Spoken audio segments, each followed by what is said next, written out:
Pousar na Lua representa um conjunto de desafios complexos que vão muito além da falta de atmosfera. Um dos principais entraves está justamente na extrema precisão exigida para a navegação e o controle durante a fase de descida. Recentemente, vimos algumas missões simplesmente espatifando na superfície lunar, demonstrando a real complexidade que é pousar neste ambiente tão distante de casa. A missão da vez que deu completamente errado foi a Hakuto R, uma missão japonesa privada que planejava pousar no hemisfério norte da Lua. No vídeo de hoje vamos entender exatamente o que aconteceu para essa sonda espatifar no chão da Lua.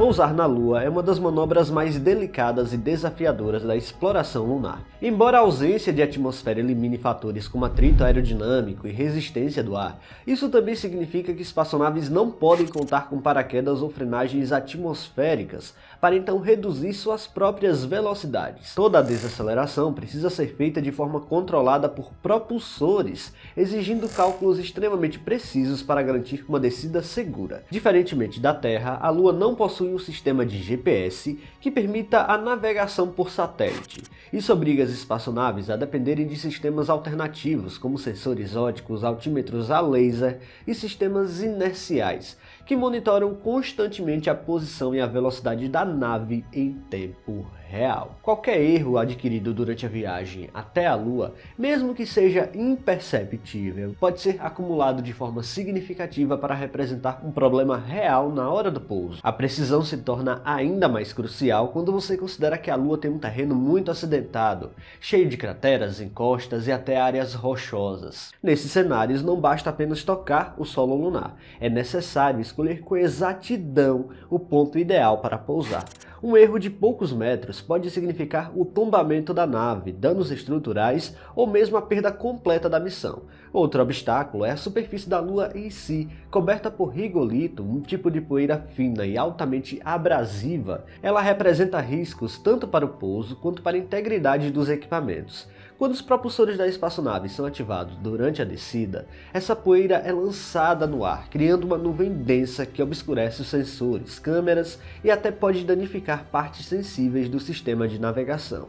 Esse cenário foi claramente observado durante o pouso da Blue Ghost em março de 2025. O rigolito lunar também pode aderir a componentes críticos, desgastando superfícies e comprometendo o funcionamento de painéis solares e mecanismos móveis. As dificuldades não param por aí. Os sistemas de descida precisam operar com extrema eficiência, já que há pouco tempo para correções de curso durante a fase final de pouso. Qualquer erro nos cálculos de velocidade ou trajetória pode inviabilizar a alunissagem. Isso se torna ainda mais crítico em missões tripuladas, nas quais a margem de erro precisa ser praticamente nula. E bom, colisões na Lua já aconteceram de forma intencional e por erros. Em março de 2025, a sonda Atenas teve um contato com a superfície lunar que foi mais abrupto do que o esperado, e uma das pernas de pouso não resistiu à força do impacto.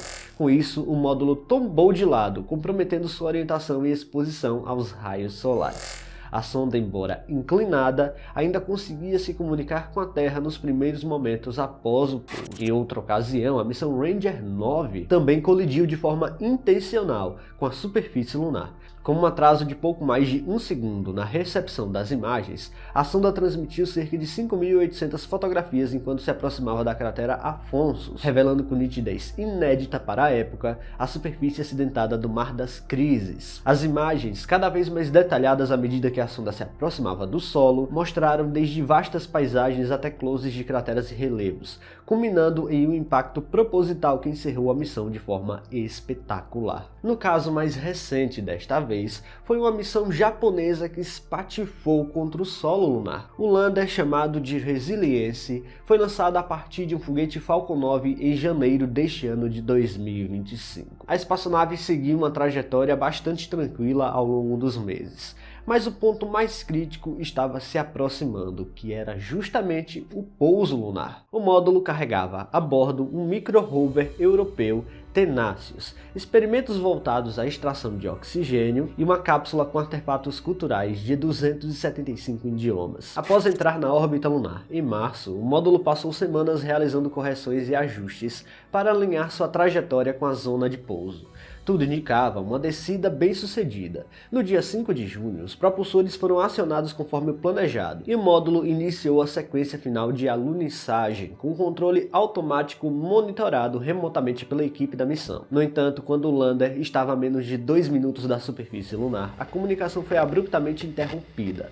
A última telemetria indicava uma altitude próxima de 80 metros, quando o sinal desapareceu, em uma velocidade mais de 100 km por hora. Sem retorno de dados, a equipe concluiu que o módulo provavelmente colidiu com a superfície em alta velocidade, resultando em uma perda total da missão. Uma análise preliminar indicou uma falha no altímetro a laser, responsável por medir com precisão a distância até o solo lunar. Quando os dados desse sensor passaram a divergir com os dados do sistema inercial, especialmente ao sobrevoar a área acidentada, o software de bordo considerou dados inválidos e ignorou o altímetro. Isso levou a uma sequência incorreta na frenagem e uma queda livre final que resultou em um impacto violento. Este cenário lembra o ocorrido na missão anterior da empresa, em 2023, que também sofreu perda de altitude devido à má interpretação dos dados do altímetro em terreno irregular. Apesar das melhorias aplicadas desde então, o problema se repetiu num contexto similar, revelando fragilidades ainda presentes no sistema de tomada de decisão automática. Apesar do desfecho, a missão Resiliência coletou uma quantidade valiosa de dados até seus momentos finais, como o desempenho dos sistemas de altitude, navegação e controle de propulsão. Esses dados são essenciais para aprimorar futuras tentativas, provando que pousar na Lua pode ser realmente problemático. A ausência de uma atmosfera densa na Lua também impede o uso de paraquedas, técnica bastante comum para desaceleração em pousos na Terra e em Marte. Isso obriga o uso exclusivo de uma propulsão retroativa para controlar a velocidade de descida, o que exige um cálculo preciso de consumo de combustível em tempo real.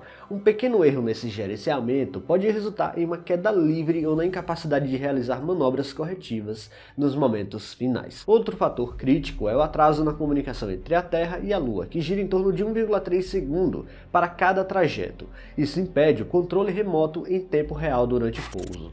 Por essa razão, todo o procedimento precisa ser autônomo, comandado por um software embarcado capaz de tomar decisões instantâneas com base em dados incompletos e ambíguos. No final das contas, pousar na Lua é uma tarefa desafiadora.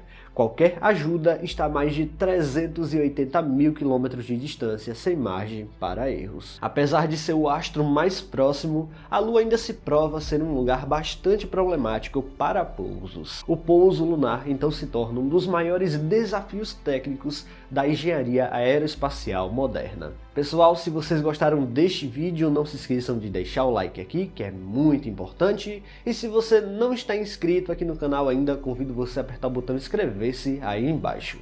Até a próxima!